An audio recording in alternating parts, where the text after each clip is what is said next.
먼저 간담회 주최자와 내빈분들을 소개드리겠습니다. 따뜻한 박수로 맞이해 주시기 바랍니다. 먼저 오늘 간담회를 주최하신 더불어민주당 최기상 의원님 참석하겠습니다. 조국혁신당의 강경숙 의원님 참석하셨습니다. 강경숙 의원님께서는 원광대학교 중대특수교육과 교수로 재직하셨고 현재 국회 교육위원회 위원이십니다. 다음으로 조국혁신당의 백선희 의원님 참석하셨습니다. 백선희 의원님께서는 서울신학대학교 사회복지학과 교수로 재직하셨고 현재 국회 국방위원회 위원이십니다. 그럼 오늘 간담회를 마련해 주신 최기상 의원님의 인사 말씀을 듣겠습니다. 네, 저희가 확인할 거는 아이들은 가난에 책임이 없다 이고요. 저희가 목표로 할 것은 태어남의 불평등을 거듭나는 삶 속에서는 없애겠다는 각오를 가지는 자료입니다. 좋은 작가님의 좋은 책을 중심으로 국회에서 해야 될 일을 잘 찾아가겠습니다. 바쁜 시간에 와주셔서 감사합니다. 박주민 의원님 오셨네요. 감사합니다.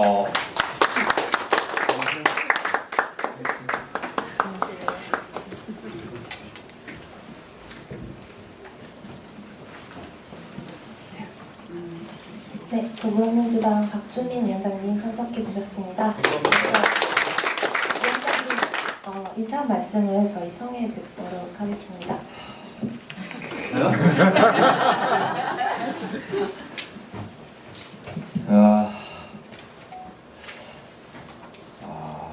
제가 기억은 나시죠? 그럼요. 네. 이제 누나 책도 샀어요. 학생운동을 누나라고 너무 나이가 학생운동을 같이 했었어요. 네. 너무 책을 샀는데 무척 다 읽지 못했어요. 네, 그러니까 말고 오늘 그 말씀 좀 듣고 가야 됩니다. 최한수 교수님이 꼭 책을 읽으라 그래가지고 열심히 잘 듣고 가겠습니다. 감사합니다. 예.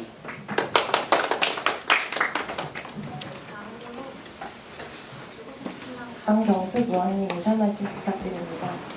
네, 교육위원회 강경숙입니다. 사실 저 오늘 이 자리를 너무너무 기다렸습니다. 아마 제가 강진아 작가님을 모시고 싶었던 분인데 마침 반갑게도 최기상 의원님께서 이 자리를 마련해 주셔서요. 득달같이 왔습니다.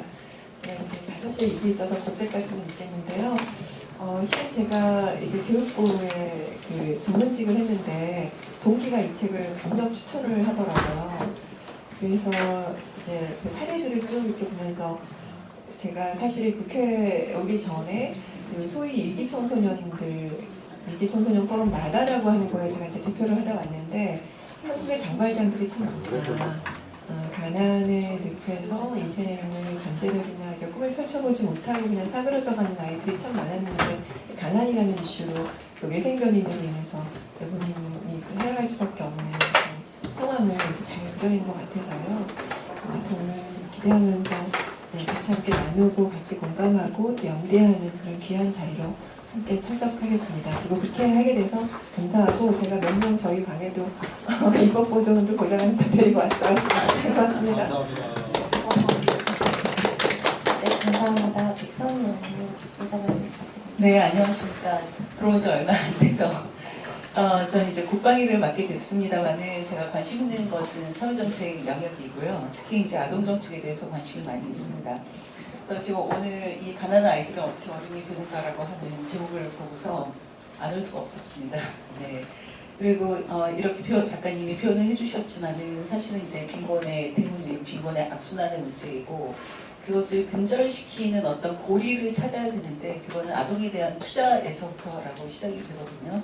근데 우리 사회가 우리가 다 인지하고 있다시피 사실은 이 악순환의 고리가 점점 커지고 깊어지는 문제가 있어서 그러니까 모든 국민들이 이 아동의 문제만큼은 관심을 갖고 반드시 이 문제를 해결해야 되겠다라고 하는 생각을 갖고 졌던 의지가 굉장히 강합니다.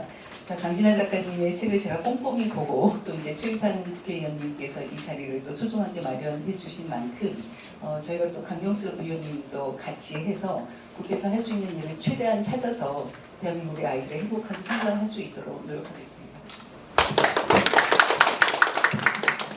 네, 감사합니다. 이제 본격적으로 불평등 해소를 위한 대화 두 번째 방향을 시작하겠습니다. 불평등 해소를 위한 대화 두 번째 강연은 가난한 아이들은 어떻게 어른이 되는가를 주제로 강진아 작가님께서 강연해 주시겠습니다. 강진아 작가님께서는 25년 경력의 현직 고등학교 교사이시고 청소년 정책으로 사회복지학 박사학위를 받으셨습니다. 작가님의 저서 가난한 아이들은 어떻게 어른이 되는가에서는 작가님께서 빈곤 가정에서 자란 8명의 아이들과 10년간 만남을 지속하며 살펴본 가난한 청소년이 청년이 되면서 처하는 문제와 이와 관련한 정책 제안이 담겨 있습니다. 그럼 오늘의 강연자이신 강진아 작가님을 따뜻한 박수로 맞이해 주시기 바랍니다.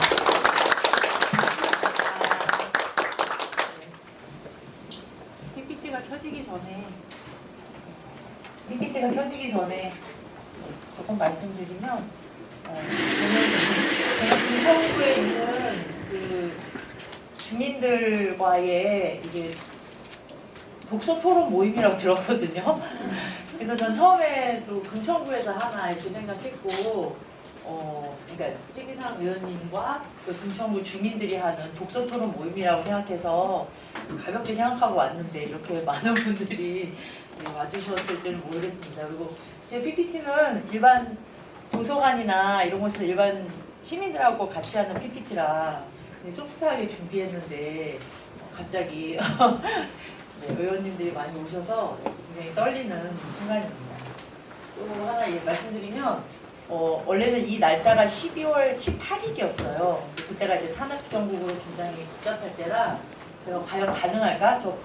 여의도 밖에서 저도 응원봉을 흔들면서 과연 12월 18일 날 간담회가 가능할까요? 제가 보냈더니 그럼 미룹시다 이렇게 하셔서 네, 미뤄졌는데 그때는 금방 될 줄 알았거든요. 근데 또 이렇게 가시밭길에 우리가 있는 것 같습니다.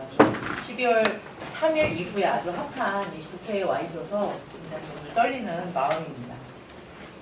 제가 교사의 습성을 버리지 못하고 아이스 브레이킹으로 퀴즈를 준비했습니다. 청소년 땡땡 혹은 저 빈칸이 앞에 있어도 됩니다. 어떤 단어가 제일 먼저 떠오르세요?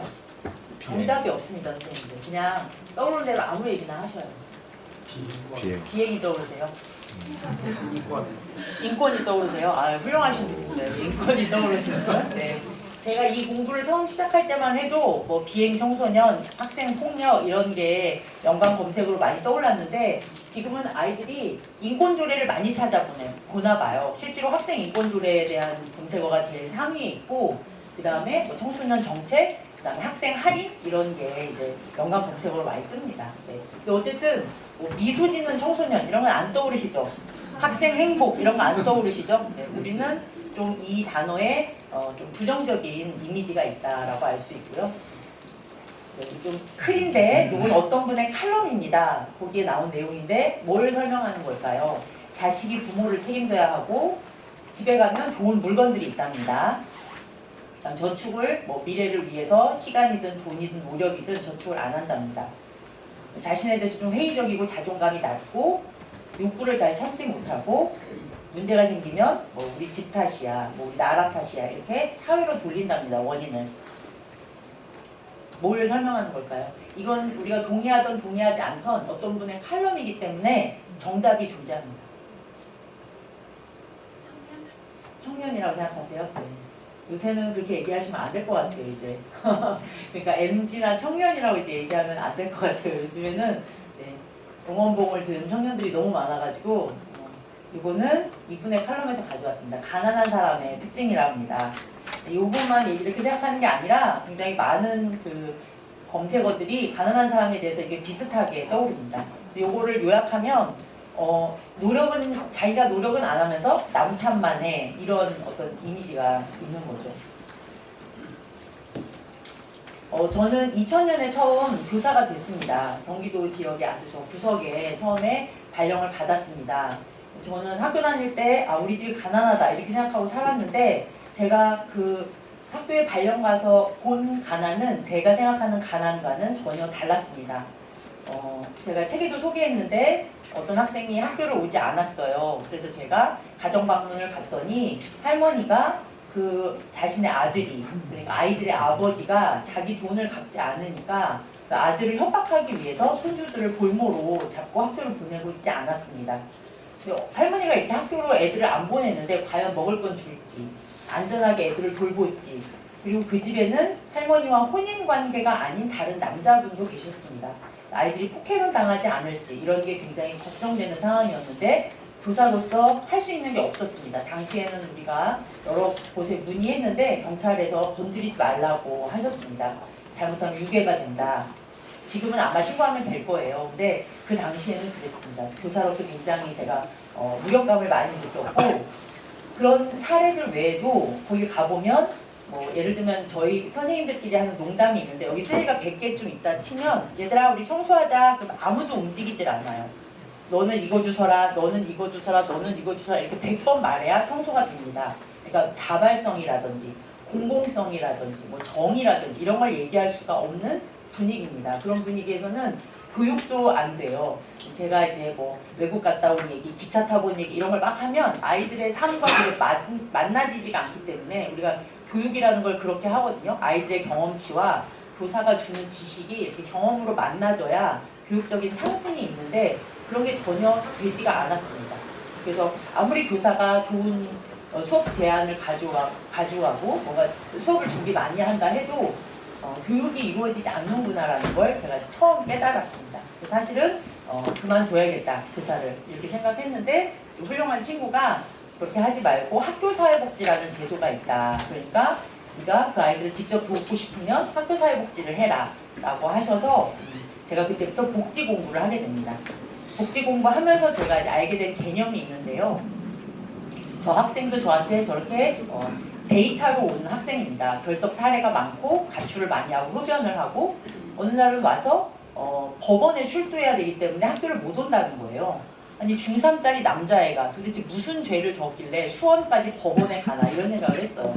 저런 자료로만 보면 꼭 커서 신창원 같은 사람이 될 것 같은 그런 느낌이 드는 아이였어요. 근데 이제 담임이니까 자주 상담하고 집에도 가고 가출하면 잡으러 가고, 당시에는 버디버디라는 게 유행이었어요. 아시는지 모르겠지만. 그래서 아이들이 가출하면 친구들한테 버디버디에 접속해서 어디 있는지 빨리 찾아내. 그래서 막 가서 잡아오고 그렇게 했어요. 그렇게 하다 보니 전혀 다른 아이가 저한테 나타나게 됐습니다. 저 아이는 어릴 때 어머니가 떠났고 아버지는 도시를 돌면서 일해야 됐기 때문에 할머니한테 맡겨진 아이였어요. 조선 가정의 아이입니다. 조선 가정은 할머니 할아버지들이 힘이 약하기 때문에 아이들한테 강압적인 훈육을 하지 못해요. 그래서 아이들이 약간 다듬어지지 않은 아이라는 뜻입니다. 그래서 아이를 만나보면 아이는 되게 순수해요. 좀 어리숙하고 오히려 이제 사회적인 스킬 같은 게 굉장히 부족한 아이예요. 그러니까 예를 들면 경찰이 도착하면 어떻게 하겠어요? 빨리 잘못했다고 하고 끝내야 되는데 그런 걸 못하는 거예요. 그러니까 자꾸 어떤 법적인 이런 경력이 쌓이다 보니 법원까지 아이가 출두하게 된 겁니다. 그런 아이들이 실제로 가난한 집안에는 많다는 걸 알게 되었습니다. 그래서 앞으로는 아이들을 볼 때 어떤 자료로 보지 말고 그 사람의 이야기로 봐야겠다. 그거를 사회학 쪽에서는 질적 연구라고 합니다. 그래서 제가 질적 연구라는 부분에 좀 매료되었습니다. 그래서 특히 질적 연구는 소외된 사람들의 이야기를 조명하기가 좋습니다. 우리 언론에 나오는 사람 이야기는 다 주류잖아요. 네, 소외된 사람들은 언론에 나오지 않습니다. 그들의 목소리를 잘 보려면 질적 연구가 더 적당하다라고 생각하게 되었습니다. 그래서 여기 저 원래 독서토론 모임이라고 알고 왔거든요. 그래서 독서토론을 하셨으면 좋겠는 책들을 좀 소개하려고 하는데 괜찮으실까요? 네. 네. 요거는 이제 미국의 퍼트넘이라는 교수님이 쓰신 우리 아이들이라는 책입니다. 네. 앞에는 인터뷰를 시작하고요. 뒤에는 왜 미국이 아이들을 위해서 이렇게 정책을 썼고 학교 정책을 했는데 왜 실패했는지를 굉장히 자세한 데이터로 설명하고 있는 훌륭한 사회학적인 책입니다. 그리고 요거는 알렉시 예비씨는 이미 뭐 노벨 문학상을 받기도 했고 이분은 따로 설명을 붙이지 않고 그 여성들의 목소리로만 목소리 소설이라고 하거든요. 전쟁의 참상을 굉장히 감동적으로 그려내십니다. 요거는 폐지 줍는 할머니들의 이야기를 모아서 약간 극화해서 쓰신 가난의 문법이라는 책이 있고요. 또 저는 이 책에 이제 직접적으로 영향을 많이 받았는데요. 은유 작가의 알지 못하는 아이의 죽음입니다. 네. 그리고 요즘엔 당사자 글쓰기가 유행입니다. 제가 책을 썼더니 많은 분들이 저한테 나도 너 같은 사례가 많아. 나도 글을 쓰면 10권은 더 쓸 수 있어. 이런 얘기 많이 하셔요. 쓰시기 바랍니다. 출판사는 좋은 이야기를 기다립니다. 선생님들도 평소에 일기 쓰셔도 좋고 국회에서 보고 들으신 게 굉장히 생생한 기록이 될 수 있으므로 쓰셔서 당사자 글쓰기를 해보시기 바랍니다. 요거는 요새 영케어러로 유명하신 분이죠. 네, 조기현 씨가 18살 때 아버지가 쓰러지셨는데 그 후에 아버지의 보호자로서 자기가 한국의 사회복지를 경험하면서 쓰게 된 수기 형식의 책이고요. 요건 22년에 이제 문재인 전 대통령께서 추천하셔서 이제 핫한 책이 되었습니다. 용접공으로 살아온 그러니까 3D 업종의 근무가 어떤지를 10년 동안 기록한 책이고요. 네. 제가 알기로 천연우 작가는 그래서 국회에서 좀 활동하신 걸로 알거든요. 어느 곳에서. 다시 요새는 돌아가셨다고 하더라고요. 굉장히 힘들다는 얘기를 들었습니다. 네. 이 책은 제 책이 나올 때 제가 이런 책이 나올 거라는 얘기를 계속 듣고 있었습니다. 근데 저보다 한 달 후에 나왔어요. 그래서 저분이 어떻게 아셨는지 저한테 선생님 책의 주인공들이 직접 글을 쓰면 저렇게 됩니다 라고 직접 책을 보내셨어요. 네, 안온 작가의 자신이 수급자 생활을 했던 시절을 쓰게 된 1인칭 가난입니다. 그리고 요거는 네, 폭력의 피해자인 돌려차기 사건의 피해자로서 김진주 씨가 쓴 책입니다. 그리고 그 질정연구는 당연히 영상이나 그림으로도 매체 간 연결이 가능합니다. 그래서 이거는 장애 학교를 짓게 된 학부모님들의 이야기를 담은 학교 가는 길이라는 다큐고요.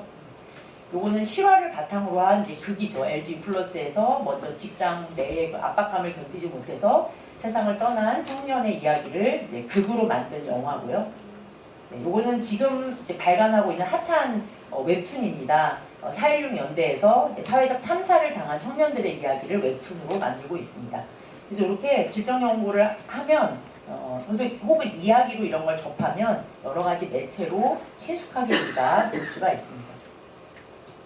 그래서 제가 원래 학교사회복지를 하고 싶었어요. 그런데 아시겠지만 학교사회복지 제도가 이제 국회에 계류돼 있는지 제가 이건 거의 20년이 넘었거든요. 네. 통과되지 못하고 정규직화되지 못하고 여전히 비정규직으로 그 지자체장이 좀 마음이 있으면 교육장이 좀 마음이 있으면 학교장이 좀 여유가 되면 고용하고 아니면 고용을 하지 못해서 경기도도 계속 학교사회복지사를 축소하는 중입니다. 요새는 교육복지사라고도 부르고 지역 전문가라고도 부르는데요. 네. 그 인력은 계속 축소되고 있습니다. 그래서 제가 교사를 버리고 학교사회복지사를 할 수는 없어서 대학원에서 그냥 너는 논문이나 써라 해서 제가 그냥 문화기술지로 논문을 쓰게 됩니다.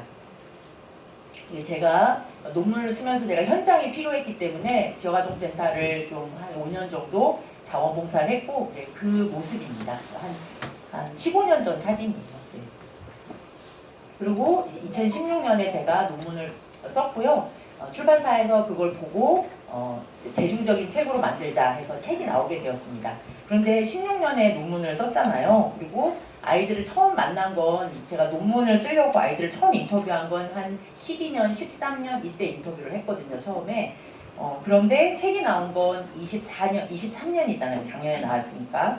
그래서 10년이 되었어요. 그래서 많은 분들이 작가가 10년 동안 기록하려고 일부러 치밀하게 계획을 세워서 3년에 한 번씩 아이들을 계획적으로 만나서 10년을 담았구나 라고 생각하시는데 전혀 그렇지 않고요. 네, 원래 제대로 했으면 17년에 책이 나왔겠죠. 16년에 제가 제안을 받았으니까. 근데 이제 현직 교사하면서 다들 힘드시겠지만 현직 교사는 엄청 힘듭니다. 집에 가면 거의 기절 늘어져요. 그래서 2012년에 처음 인터뷰를 했고 16년에 2차로 인터뷰를 하고 그 다음에 18년 코로나를 맞아서 제가 또 한 번 인터뷰를 해요. 그래서 18년 인터뷰를 가지고 제가 짜잔 하고 20년에 원고를 써갖고 출판사에 갔습니다. 근데 출판사가 좋은 곳이잖아요. 돌백에 저를 많이 괴롭혔거든요. 출판사가 이렇게 옛날 인터뷰로 책을 써오면 어떡하냐. 인터뷰를 다시 해라. 그래서 21년에 다시 인터뷰를 하고 22년에 이제 원고를 주고 23년에 책이 나오게 됩니다. 그래서 할 수 없이 10년이 된 거예요. 그래서 혹시 제가 그렇게 치밀한 사람은 아니라는 거 알아주셨으면 하고 10년을 담다 보니 청소년의 단편적인 이야기를 담은 책은 있지만 생애사는 별로 없습니다. 생애사를 담을 수 있게 되었고요. 누가 이런 책이라는 키워드는요. 제 책을 이제 유튜브에 김어준이라는 그 뉴스공장이라는 방송에서 소개를 했는데 앞에 소개한 그 1인칭 가난이라는 책하고 제 책하고 이런 계에서 제일 그 성경이라고 할 수 있는 바이블이라고 할 수 있는 좋은 선생님의 사당동 더하기라는 책이 있습니다. 그 세 책을 소개를 했어요. 근데 김어준 씨가 이제 말을 막 얌전히 하는 사람은 아니잖아요. 그래서 어떻게 했냐면 1인칭 가난에 그 책이 메인이었어요. 그날 소개에 1인칭 가난에 대해서는 아니 왜 자신의 가난을 파냐 자기가 가난했던 이야기를 팔면 남들에게 죄책감을 준다. 이건 셀링 포인트로 틀렸다. 이렇게 단언하셨고요.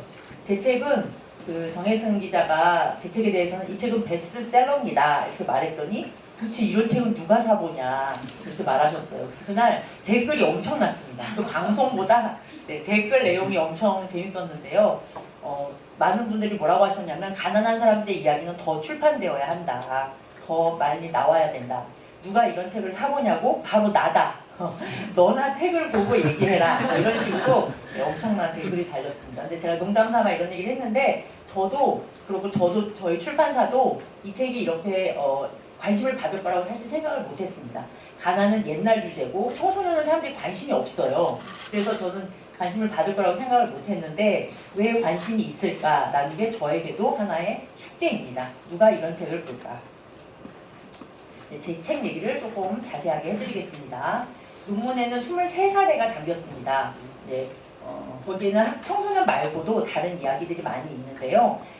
제가 논문에 인터뷰해준 친구들한테 내가 책을 내게 됐으니 나랑 계속 인터뷰를 추가를 좀 해달라 라고 요청했을 때 6명의 친구들이 자원했습니다.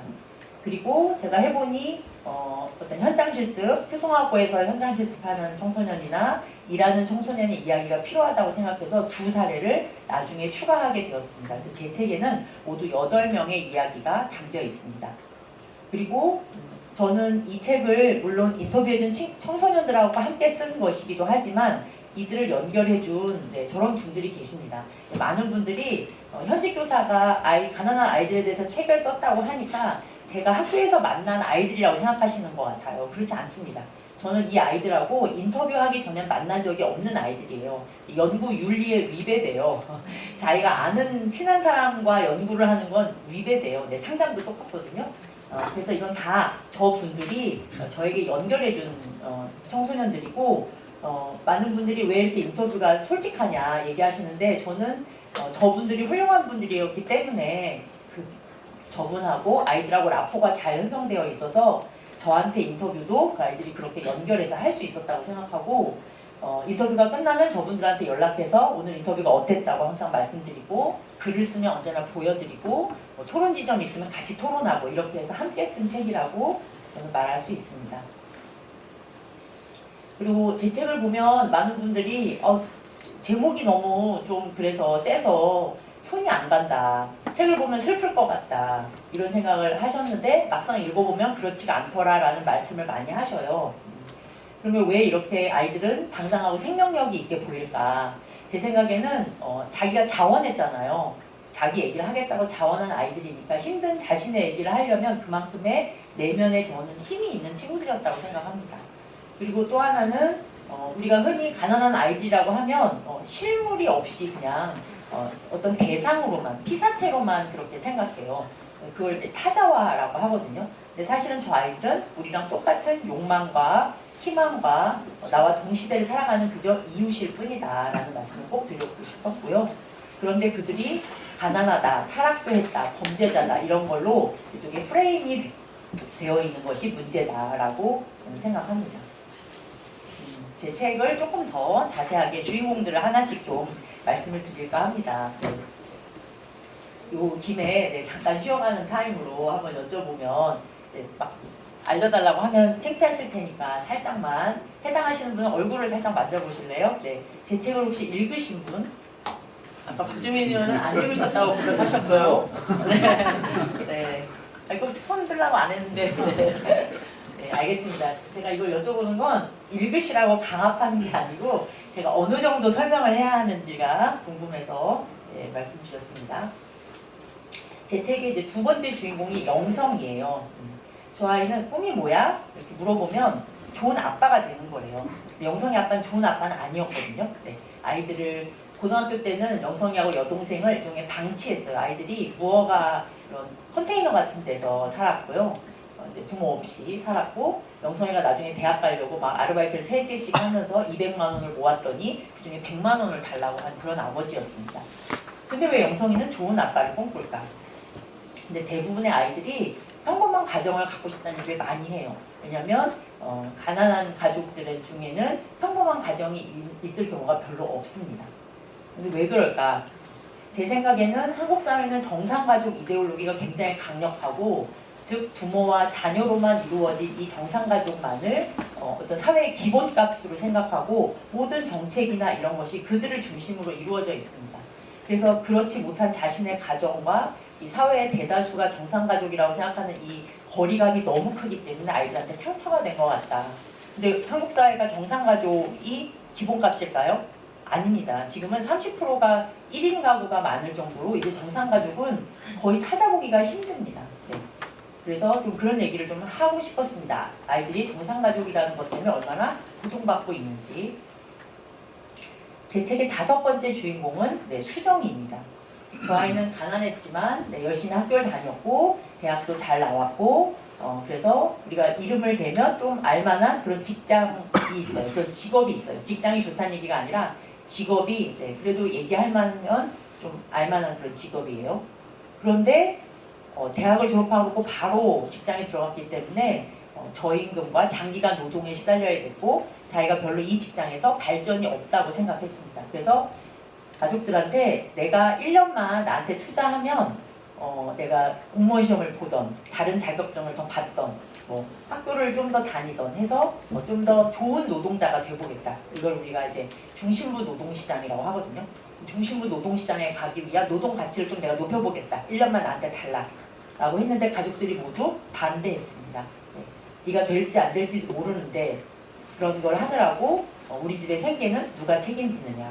근데 중산층 이상을 잘 생각해 보시면 우리 대학을 졸업한 자녀가 내가 좀 더 좋은 노동자가 되기 위해서 좀 고품질의 노동자가 되기 위해서 대학원을 가겠다, 어학연수를 가겠다, 인턴을 하겠다 할 때 우리 집의 생계를 책임져 이렇게 하시지 않잖아요.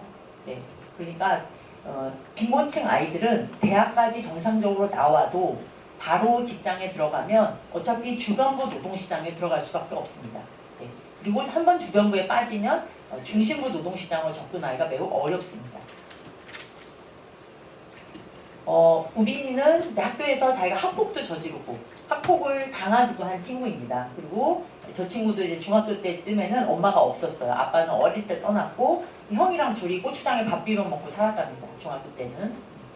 그랬는데 그러니까 얼마나 학교 가기 싫었겠어요. 학폭도 당하고 했었으니까. 집에 엄마도 없고 그러니까. 그랬는데 매일 전화해서 학교 와라, 밥 먹어라 이렇게 했던 사람이 학교 선생님들이었답니다.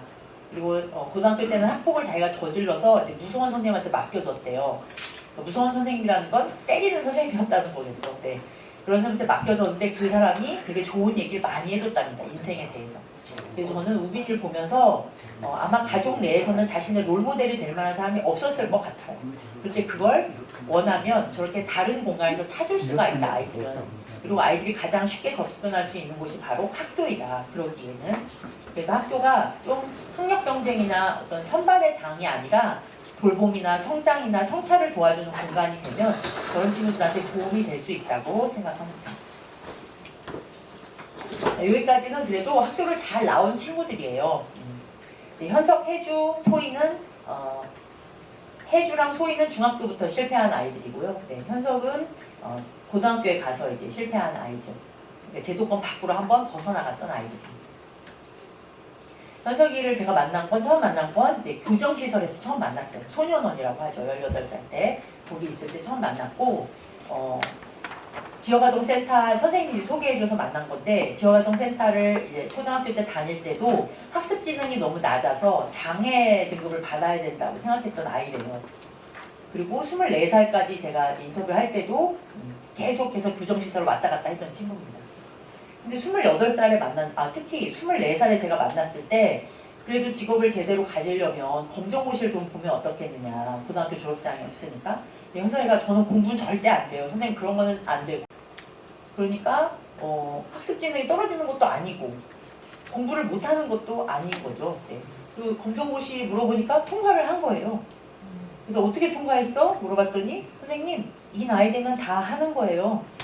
그렇게 얘기했고 현석이는 이제 뭐 전력이 이렇게 화려했지만 생긴 건 굉장히 남자답게 듬직하게 생겼어요. 키도 크고. 그래서 항상 여자친구가 있습니다. 만날 때마다 마치 마지막 여자처럼 여자친구를 소개하지만 매번 다른 여자친구를 네, 소개해주는 친구였어요. 근데 여자친구가 그랬답니다. 오빠 남들이 다니는 고등학교를 안 나왔다는 거야. 네, 그런 게 아마 자극이 되었던 것 같습니다. 그래서 저는 한번 우리가 제도권 밖으로 나갔다고 해서 그 아이들을 내치면 다시 돌아올 수 있는 어떤 여지가 없어진다. 그들을 오랫동안 좀 품어줘야 한다. 우리 공동체가. 그러면 그들은 언젠가 내 옆에 책임지는 아이 사람으로 돌아온다라고 생각합니다.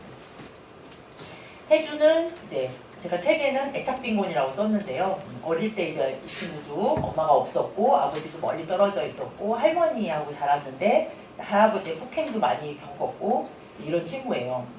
근데 애착빈곤이 심한 친구입니다. 그러니까 이런 거예요. 누구랑 사귀면 이 사람이 마음에 들면 옆을 떠나질 못하게 해요. 다른 사람도 친구도 못 사귀게 하고. 근데 중학교 때 학교를 그만둔 것도 그 친구들 사이에 여러 가지 분란이 엄청 많았기 때문에 학교를 못 다니게 되었어요. 그리고 이제 거리를 좀 떠돌았던 친구입니다. 네. 그리고 그래서 저는 저 친구가 그리고 20살 때 이제 할머니한테 쫓겨나서 혼자 살게 되거든요. 그런데 항상 혜주 옆에는 뭔가 혜주를 착취하는 것 같은 남자가 항상 있었습니다. 동거인이.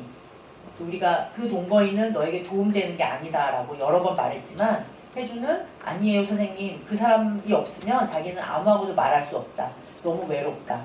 그 사람이 꼭 있어야 된다. 선생님들이 생각하는 그런 관계가 아니다. 맨날 얘기했지만 제 생각에는 우리가 생각하는 그런 관계인 것 같아요. 네. 근데 혜주는 독립하기가 어려웠습니다. 혼자 삶을 살아가는 걸 잘 못했어요. 항상 어딘가에 의존해 살아가야 됐고. 근데 저 친구도 이제 29살에 지금은 큰 마트에서 이제 계산원을 하거든요. 근데 지금 새로 이사한 집에 이제 저랑 사회복지사님을 초대했는데 혼자 살고 있었습니다. 그리고 비곤증 친구들이 자기 물건 같은 걸 잘 정리를 못해요. 청소도 못하고. 근데 집도 깨끗이 단장되어 있었고 뭐 계획도 있었어요. 앞으로 자기는 지금 운전면허도 따서요. 낚시도 다니고 저금도 하고 이 방은 앞으로 이렇게 할 거다라는 계획도 있고 처음으로 동거인 없이 혼자서 잘 살고 있었습니다. 그리고 혜주가 이제 재밌는 얘기를 해줬는데 자기 그 마트에 도둑이 들었대요. 그래서 근데 자기들이 눈썰미가 좋아서 잡았다 이거예요. 자기들 어떻게 신고해서 잡았대요. 그 도둑을. 그런데 그 도둑의 나이가 뭐 한 32이라고 해봐요. 그러면 자기가 옆에 언니한테 그렇게 말했대요. 같이 일하는 언니한테. 언니 같은 동갑이에요. 이 언니도 32살, 도둑도 32살인데 언니도 여기서 걸레질 하면서 이렇게 돈 벌고 사는데 왜 저 사람은 남의 돈을 꽁으로 먹으려고 해? 이런 말을 자기가 했다는 거예요. 이게 무슨 뜻이냐면 혜주가 남의 돈을 꽁으로 먹으면 안 된다는 사회적인 의식이 생겼다는 거예요. 네. 혜주한테 그런 말이 나오겠다는 걸 제가 굉장히 깜짝 놀랐거든요. 한 번도 그런 식의 말을 들어본 적이 없어요. 그러니까 아이들이 또 왜 혜주한테 무슨 일이 있었냐라고 우리가 계속 물어보면 혜주도 그런 얘기 해요. 늙어서 그렇다. 늙으면 어떻다. 이런 말. 혜주가 이제 늙어서 더 이상 그런 게 없어요 선생님. 이런 얘기를 맨날 해요. 네.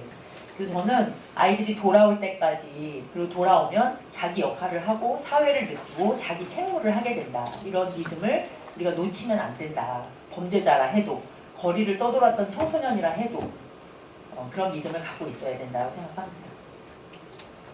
제 책의 첫 번째 주인공이 소희입니다. 저 친구는 빈곤 대물림을 잘 보여주는 가족 안에 있는 친구인데요. 그런데 소희는 혹시 보셨는지 모르겠지만 돌베개가 저랑 처음 북토크를 할 때 책의 주인공 중에 한 명하고 같이 하자고 했어요. 그래서 제가 누가 나랑 같이 북토크를 해달라라고 이제 부탁을 했더니 소희가 제일 처음 손 들었어요. 저는 굉장히 놀랐거든요. 전 다른 친구가 나올 줄 알았는데 소희가 손 들고 나왔어요. 그리고 북토크 하는 날 우리가 이제 얼굴을 가려주고 싶어서 뭐 살도 만들고 뭐 얼굴에 모자이크를 할까 뭐 이런 거 여러 가지 고민했어요. 근데 왔는데 소희가 아무것도 필요 없다는 거예요. 얼굴이 나가도 된대요. 마스크는 썼어요. 그리고 저는 소희가 본명이 당연히 아니죠. 저 아이의 신상을 보호해주고 싶어서 이렇게 했는데 자기가 나와서 막 명함을 돌려면서 내가 여기 아동복지기관에서 일하고 있는데 막 이런 얘기를 하는 거예요. 네. 그러니까 소희는 굉장히 만나보시면 아시지만 굉장히 당당한 아이입니다. 굉장히 똘똘하고요. 어릴 때 엄마가 챙겨주지 않아서 자기 혼자 다 챙겨서 했대요. 그러면 우린 그렇게 생각합니다. 소희는 이제 중학교, 고등학교 검정고시 혼자 다 치렀고 대학도 이제 사회복지 공부했으니까 사회복지는 팀플 같은 게 많잖아요. 실습 같은 게 많고. 얼마나 힘들었겠어요. 근데 그것도 잘 견뎠고 지금은 아동복지기관에서 근무하고 있습니다. 그러면 우리가 그런 생각해요. 아, 제도가 도와줬으니까 이제 저런 친구들도 이제 됐구나. 이제 극복했구나. 이제 빈곤을 벗고 잘 살 수 있겠구나. 이렇게 생각하기가 쉽죠. 근데 소희는 그렇게 똘똘해 보이는 모습과 달리 여전히 우울과 불안에 시달리고 술을 마시면 잘 끊지를 못해요. 그러니까 폭주를 해야 한 번 마시면. 그리고 이제 제일 문제는 저들에게 제일 문제는 이제 건강한 다른 깊은 사회적 관계를 잘 남들하고 맺지를 못해요. 여전히 누굴 만나냐면 거리에서 옛날에 놀았던 아이들, 옛날에 학교 다니면서 사고 쳤던 아이들하고 계속 만나요. 남자친구도 얘가 사귀었던 애, 그 다음 내가 사귀고, 그 다음 또 제가 사귀고 이런 식으로 해요. 보통 우리가 빈곤층이 빈곤에서 벗어나서 건강한 삶을 살려면 사회적 자본, 사회적 관계를 튼튼하게 맺어야 한다고 하거든요. 근데 그런 걸 잘 못해요. 소희는 여전히. 왜 그럴까? 그래서 사회복지 현장에 있는 분들은 그런 말씀 많이 하십니다. 우리가 그 아이들을 언제까지 도와줘야 하냐. 밑 빠진 독에 물 붓기 같고 아이들은 맨날 자기가 사랑 못 받았다, 자기가 학대받았다고 핑계만 대고 자기 혼자 힘을 내질 못한대. 왜 저 아이들은 끈기가 없고 의지가 없고 가난을 탈출하고 싶은 그런 의욕이 왜 나지 않는 것이냐, 이런 질문들을 많이 합니다. 네, 그리고 현장에 있는 많은 분들이 그런 것 때문에 소진을 겪기도 하죠. 왜 그럴까요? 단초가 되는 하나의 사례가 있습니다. 네, 이 아동기 트라우마 검사라고 ACE라는 유명한 검사입니다. 네, 선생님들도 한번 해보셔요. 아동기에 자기가 어떤 트라우마를 겪었는지에 대한 체크리스트고요. 네, 하나가 체크되면 그게 1점입니다. 그래서 한번 시간을 드릴 테니까 한번 해보셔요.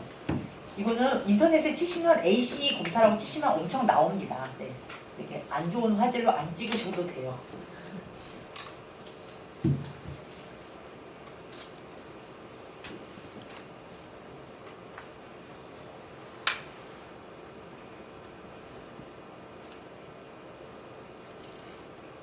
네, 대충 한번 보셨죠?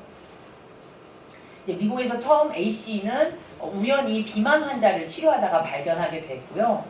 그래서 ACE 경험이 있는 사람, 즉 어릴 때 트라우마 경험이 있는 사람이 카이저 퍼머넌트 연구라는 게 일종의 미국의 질병청을 거쳐서 뭔가 질병 이력이 있는 성인들이 ACE가 얼마나 있는지를 서로 연결한 빅데이터 연구를 해본 겁니다. 했더니 저렇게 많은 사람들이 하나 이상의 ACE를 경험하고 있었고 질병과의 연결성을 보면 이렇게 매우 높은 증상이 나왔습니다. 그래서 처음에 이걸 발표했을 때는 미국에서 아무도 안 믿었대요. 너무 충격적이잖아요. 그러니까 내가 나중에 암에 걸렸는데 그게 나의 어린 시절 ACE하고 매우 깊은 관련이 있다는 게 빅데이터로 밝혀졌다는 겁니다. 그리고 이제 더 놀라운 건 아빠가 어릴 때 알코올릭이어서 나를 막 때려서 나도 알코올릭이에요? 나도 지금 술을 마셔요? 그런 사람들이 아니고 아빠가 어릴 때 알코올릭으로 나를 막 때렸지만 나는 잘 살기 위해서 열심히 운동도 하고 직장도 있고 가족도 이루고 착실하게 살지만 어릴 때 ACE 때문에 저런 성인병이 걸릴 확률이 높다는 거예요. 매우 끔찍한 이제 어떤 결과라고 할 수 있죠. 똑같은 걸 일본에서도 연구했는데 비슷한 결과가 나왔습니다. 한국은 아직 공식적인 연구는 없다고 제가 알고 있습니다. 그러니까 어린 시절에 어떤 트라우마의 그런 기억이 신경 조직에 남아서 신경에 끊임없는 긴장감을 유발한답니다. 그리고 그게 질병으로 발전될 가능성이 높다고 합니다. 네. 그래서 지금은 미국에서는 굉장히 빈곤 아동 연구에 중요한 걸로 쓰고 있습니다. ACE가. 제가 이걸 보여드린 이유는 빈곤에 오래 노출된 사람, 소위를 생각해보면 조부모 때부터 일종의 도시 개발 때문에 계속 쫓겨났던 도시 빈민이셨거든요. 네. 그런 사람들은 할아버지 때부터 내가 빈곤하다 하면 그 가족은 한 100년 정도를 1세기 정도를 계속 사회의 주변부로 살아온 사람들입니다. 그러면 그런 사람들한테 쉽게 용기를 내라, 힘을 내라, 의지를 내라라고 말하기는 매우 어렵습니다. 그리고 아무리 주변 조건이 직장이 있고 뭐가 좋아졌다 하더라도 그 깊이 뿌리 박혀 있는 우울감이나 불안감 같은 건 해소하기가 매우 어렵다는 걸 알 수가 있습니다. 그래서 요거는 네, 유명한 영화죠. 네, 뭔지 아시죠? 네, 여기에 맷 데이먼이 네, 굿윌 헌팅이라는 영화고요. 맷 데이먼이 지금 파양을 여러 번 당한 아이예요. 그래서 선생님한테 지금 파양 당한 그 자료가 있어요. 그래서 마치 맷 데이먼이 아이가 폭력적이라, 저 아이가 사회의 부적응자라 가정에서 파양당한 것처럼 저 기록을 적고 있는데 그렇지가 않다는 걸 선생님이 이제 간파하고 저런 얘기를 하게 됩니다. 그렇게 파양당해서 힘든 가정생활을 했던 건 네 잘못이 아니다라는 얘기를 하게 됩니다. 그래서 저건 제 말이 아니고 소희랑 혜주가 저한테 해준 말입니다. 어릴 때는 자기가 중학교 실패하고 저 아이들이 중학교 다시 들어가거든요. 들어가서 또 실패해요. 그리고 뭐 혜주는 아빠가 미용실에도 보내줘 보고 뭐 네일 아트도 시켜줘 보고 했는데 다 실패하고 돌아와요. 그럴 때 다 자기를 비난했답니다. 왜 이렇게 넌 끈기가 없어? 왜 이렇게 넌 집념이 없어? 왜 뭘 잘하려고 하지를 않아? 이렇게 했는데 나이가 들어서 이 아이들이 너무 힘들어서 상담도 받고 해보니까 그게 다 자기 잘못이 아니었다고 하는 겁니다. 그래서 오랫동안 빈곤을 겪은 아동들, 학대를 겪은 사람들에게는 거기서 벗어나는 일이 그냥 외양으로 끝나는 일이 아니다. 굉장히 오래 걸리고 그럼 그들을 품어주려면 우리한테는 좀 따뜻한 공동체가 필요하다라고 저는 생각합니다. 네, 여기까지 이제 제가 개별 사례를 말씀드렸는데요. 이거를 이제 전체 이 조각들을 하나의 그림으로 만들어 보면 제가 영성이 사례에서 말했듯이 한국 사회는 정상가족 이데올로기뿐만 아니라 가족 역할에 너무 많은 과부하를 주고 있습니다. 가족이 탄생부터 교육부터 이제는 노인 돌봄과 죽음까지 다 관리해야 하고요. 학교는 여전히 너무 경쟁 중심적인 학교입니다. 그리고 수정이 사례에서 보듯이 한번 주변부 노동시장에 들어가면 중심부로 들어가기가 어렵습니다. 그리고 혜주나 현석이 사례에서 보듯이 한번 제도권 밖으로 벗어나면 우리는 포용과 관용을 하기가 참 부족한 사회입니다. 요거를 큰 그림으로 보면 결국엔 굉장히 불평등한 계급세습 사회라고 볼 수 있고 얘를 도와줄 수 있는 사회적 제도가 매우 부재하다고 볼 수 있습니다. 계급세습은 이미 많은 소득분위 같은 걸 조사해보면 나온다고 해요. 너무 명징하게 부모의 계급이 그대로 자녀에게 세습되는 상황이 드러난다고 합니다. 그리고 현대의 빈곤은 제가 학교 다닐 때만 해도 저희 반에 누가 가난한지 저는 알았던 것 같아요. 옷차림이 허름하고 학교에 좀 공과금 같은 걸 못 내고 이런 아이들인데 지금은 전혀 보이지 않습니다. 뭐 제도가 좋아졌기 때문에 학교에 이제 그런 걸 내지 않아요. 원클릭이기 때문에 보이지 않고 다이소에 가면 1,000원짜리 좋은 물건은 엄청 많이 있죠. 그리고 빈곤층일수록 좋은 휴대폰 많이 씁니다. 학교에 아이들은 이제 내는 돈이 없어요. 네, 한국 사회 참 잘 돼 있어서 지금까지 내년은 모르겠어요. 그 평등교육 예산을 다 깎았다고 해서 공공교육 예산을 깎았다고 해서 잘 모르겠지만 올해까지는 그러니까 2024년까지는 저희 반 아이들 반티 맞추는 것도 학교에서 다 해주셨고요. 며칠 전에도 아이들 한 학기 마무리라고 자기들끼리 회식했거든요. 네, 갈비 먹으러 갔는데 그것도 다 학교 돈으로 갔습니다. 네, 굉장히 잘 돼 있습니다. 지금 거의 돈을 낼 필요가 없어요 아이들이. 네, 그렇기 때문에 문제는 가난이 감추어져 있고 교묘하게 숨어 있고 구조화되어 있다. 그리고 이제는 그냥 우리 집이 경제적으로 가난한 것뿐만 아니라 내가 가난하면 일자리가 많은 수도권으로 일하러 가야겠죠? 그러면 오랫동안 이동해야죠. 그러니까 시간 빈곤에 시달려요. 그리고 집은 수도권에 만들 수 없기 때문에 저 외곽에 살아야 되겠죠. 그리고 그렇게 시간 많이 걸려서 다니고 또 임금이 작기 때문에 장시간 노동하고 그러면 영화 한 편 볼 시간이 없죠. 요새 아이들이 뭐라고 하냐면 누굴 만나면 무조건 돈이다. 그래서 만날 수가 없어요 애들이. 그래서 그렇게 집에서 반려동물을 키워요. 누굴 못 만나고. 그리고 반려동물은 더 엄청난 돈덩어리로 돌아옵니다. 네, 아이들이 지금 그렇게 살고 있어요. 그리고 너무 안타까운 건 예전에는 저는 가난한 건 그냥 가난하다고 했지 그걸 혐오까지는 안 했던 것 같아요. 근데 요새는 뭐 패딩 거지, 뭐 휴먼시아 거지, 개근 거지 이런 말이 막 도는 걸 보니 빈곤은 혐오 현상과 함께 있습니다.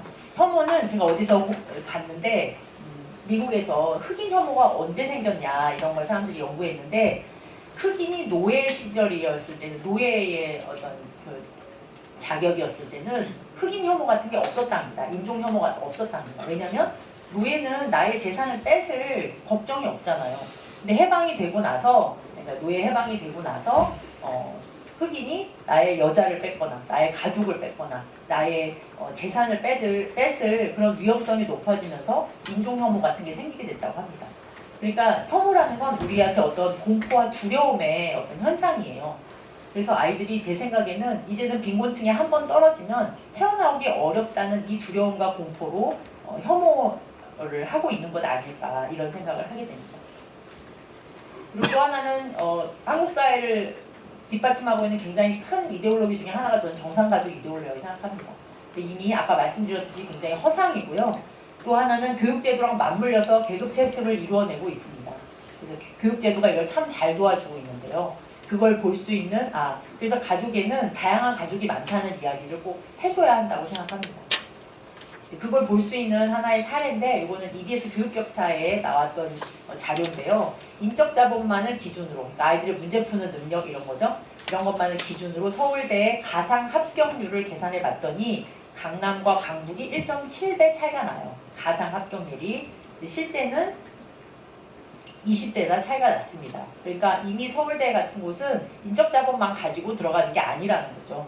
그러니까 부모가 아이들한테 뭐 특목고에 갈 수 있는 가족 배경이 되었다든지 생기부를 잘 꾸며줄 수 있는 가족 배경이 되었다든지 이런 것만을 가지고서야 저런 대학에 합격할 수 있다는 거죠. 그래서 얼마나 교육제도랑 가족제도가 맞물려서 계층 상승을 걷어차고 있는지 계층 상승의 기회를 박탈하고 있는지 알 수 있습니다. 그리고 이런 구조 안에서 아이들은 어떻게 생활하느냐. 빈곤층 아이들은 이제 잘 못 먹기 때문에 이제 카드를 주잖아요. 우리가 그 급식 카드를 주잖아요. 그럼 그거 아무 식당에서 가서 먹기가 힘들어요. 그게 단말기가 없는 식당도 있어요. 그럼 아이들이 손쉽게 어디 가요? 편의점에 가서 질 나쁜 식사를 하죠. 그럼 중산층 이상 아이들은 부모와 함께 오순도순 맛있게 밥을 먹을까요? 네, 우선 중산층 이상의 아이들의 부모들은 바쁩니다. 아이들하고 밥 먹을 시간이 없어요. 아이들은 학원 가느라 바빠요. 그래서 학원에 짬짬 사이에 쉬는 시간에 어디 가요? 편의점에 또 가요. 네. 우리는 이 구조 안에서 아이들은 누구나 다 불행하게 살게 되고 그 다음에 아동과 청소년의 현재는 이건 제가 제일 많이 하는 말입니다. 제가 고등학교 2학년 가르치고 있기 때문에 얘들아 지금은 연애할 때도 아니고 춤출 때도 아니고 놀 때도 아니고 닥치고 공부할 때다. 그래서 저희 반 교훈이거든요. 애들이 닥치고 닥공이라고 써놨어요 앞에. 네. 근데 안타까운 건 지금 행복을 느끼지 못하는 아이들이 어른이 돼서 내가 무엇이 행복일까라는 걸 알 수 있을까. 그래서 안타까운 건 불평등한 구조 안에서 중산층 이상은 아까 말씀드린 이 가족 이데올로기 때문에 가족을 세습해야 된다는 것에 아주 혈안이 될 수밖에 없습니다. 정상가족 이데올로기 때문에. 그래서 강남 엄마 같은 게 생기는 거예요. 가난한 아이들은 오히려 이렇게 혐오의 대상이 됩니다. 그러면 이 불평등한 구조는 그러니까 빈곤만 얘기할 게 아니라 불평등한 구조 자체가 우리 사회에 저런 걸 가져올 수가 있고 그래서 결국에는 모두가 다 불행할 수밖에 없는 사람이다. 우리가 빈곤을 얘기할 때 맨날 빈곤층을 어떻게 지원할까를 얘기하는데 그런 게 아니라는 겁니다. 빈곤층에 대한 지원을 20세기 내내 했어요. 수많은 복지제도를 했지만 되지 않았습니다. 네. 그거는 불평등한 구조를 고치려고 생각하지 않았기 때문이라고 저는 생각합니다. 그리고 그럼 이걸 뒷받침해야 될 복지제도는 어떠냐. 네. 복지에 대해서는 굉장히 상반된 관점을 갖고 있습니다. 저 위는 실제로 제가 들은 얘기예요. 복지 담당자들, 복지를 이제 집행하는 사람들은 굉장히 어떻게 가난한 사람들은 저렇게 제도를 잘 알지? 어떻게 이렇게 악착같이 잘 타먹지? 부정수급이 있는 거 아니야? 이런 말들을 꼭 하고요. 실제로 복지의 혜택을 받아야 될 분들은 너무 제도가 어렵다. 그리고 내가 여러 가지 서류를 챙겨서 가서 가난을 증명해야지만 하나를 혜택을 받을 수 있다.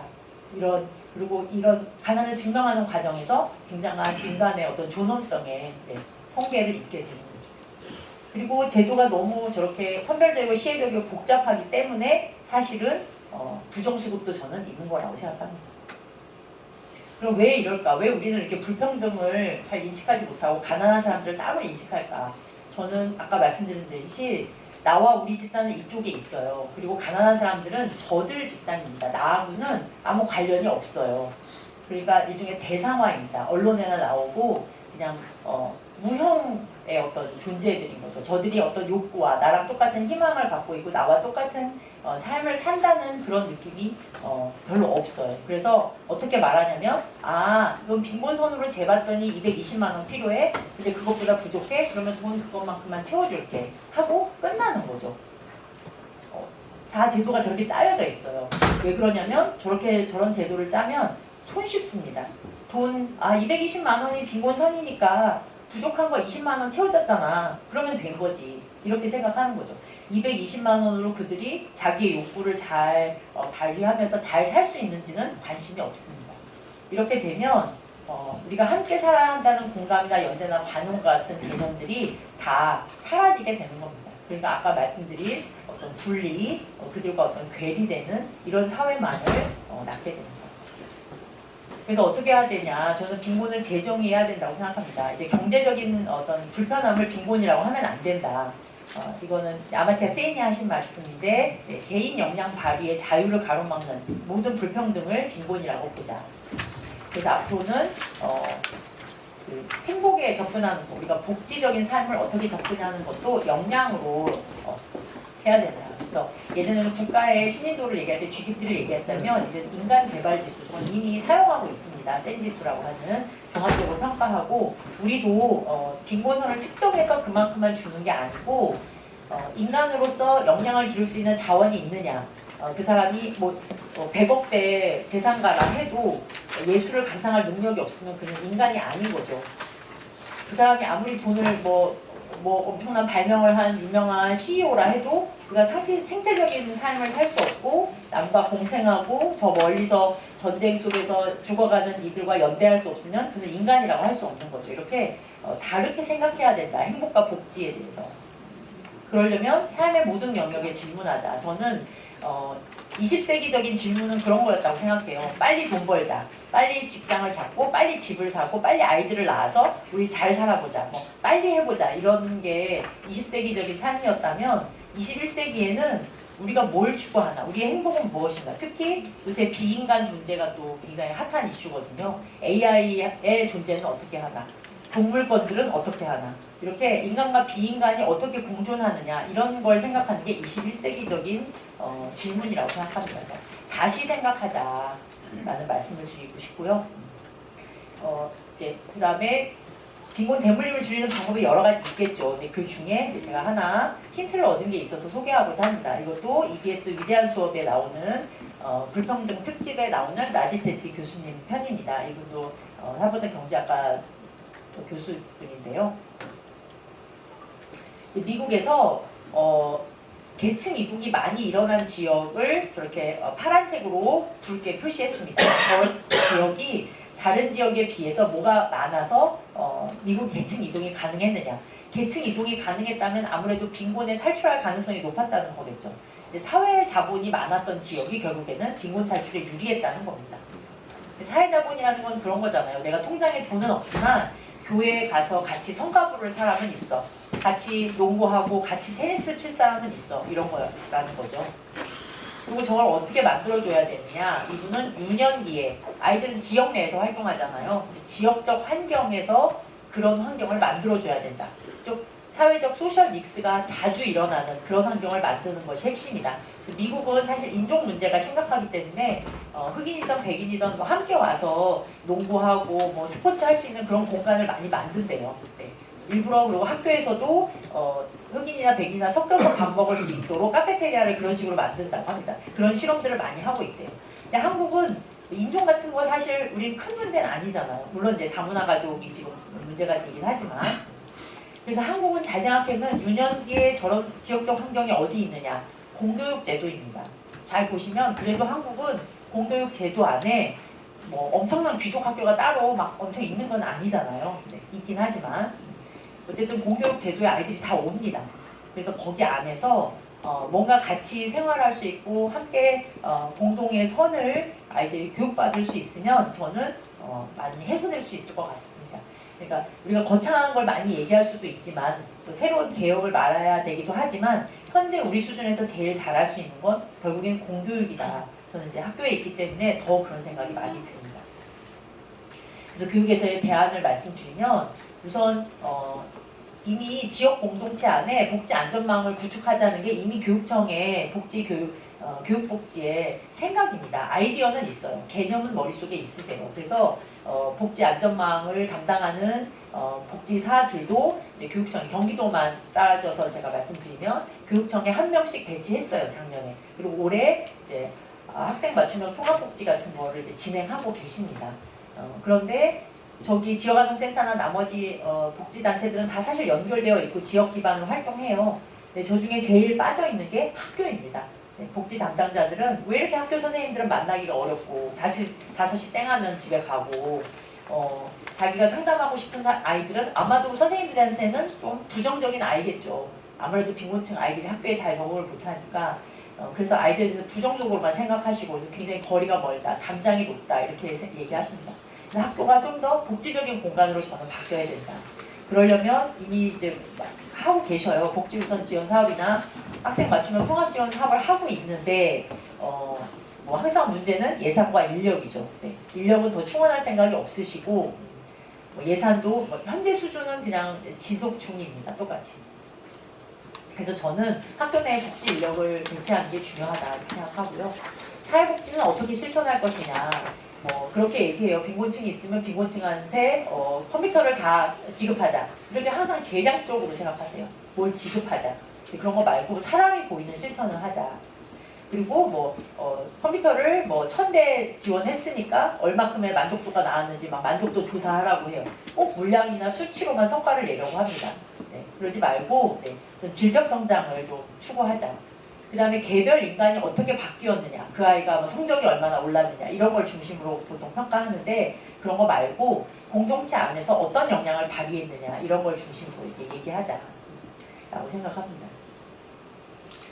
그리고 더 넓게 보면 저는 이제 이번 사태를 맞아서 더 그렇게 생각하지만 한국 사회는 다시 다 부서뜨리고 새로 리모델링 해야 될 정도로 엉망진창이라고 생각합니다. 뭐 하나를 건드리면 옆에 하나가 나만 하는 게 없어요. 그래서 뭐 여러 가지를 해야 되지만 복지제도나 공공성에 있어서 좀 더 제도적이고 보편적인 제도를 만들었으면 좋겠다. 교육과 의료가 어느 정도 되었다면 이제 주택과 돌봄까지 보편적인 제도를 만들자. 그리고 노동시장이나 임금이나 자산에 대한 근데 이런 걸 다 하더라도 이런 임금에 대한 자산에 대한 불평등 해소 없이는 결국에는 어렵다라고 생각합니다. 그래서 결국에는 빈곤을 해결하려고 항상 빈곤한 사람들한테 뭘 지원하자 이렇게 사람들이 말하시는데 저는 결국엔 인권의 문제다, 민주주의의 문제다 이런 걸 우리가 좀 놓치면 안 되겠다라고 생각을 하고요. 네, 마구 달려왔습니다. 제가 마지막으로 제가 좋아하는 나혜덕 선생님의 그 복숭아 나무 곁으로를 읽으면서 마무리를 하겠습니다. 너무도 여러 겹의 마음을 가진 그 복숭아 나무 곁으로 나는 왠지 가까이 가고 싶지 않았습니다.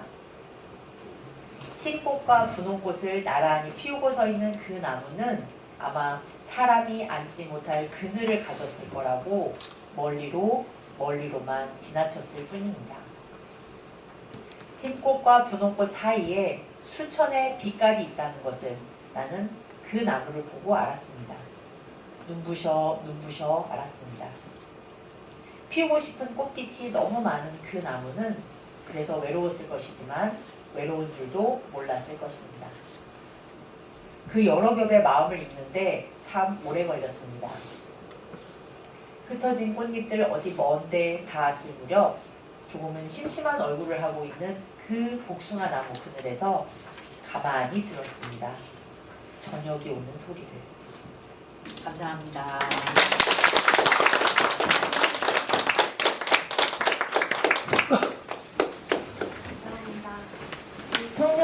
우리 청소년들이 겪고 있는 우리 사회의 불평등과 그 해소 방안에 대해 깊이 있게 설명해 주신 강진아 작가님께 다시 한번 큰 박수 부탁드립니다.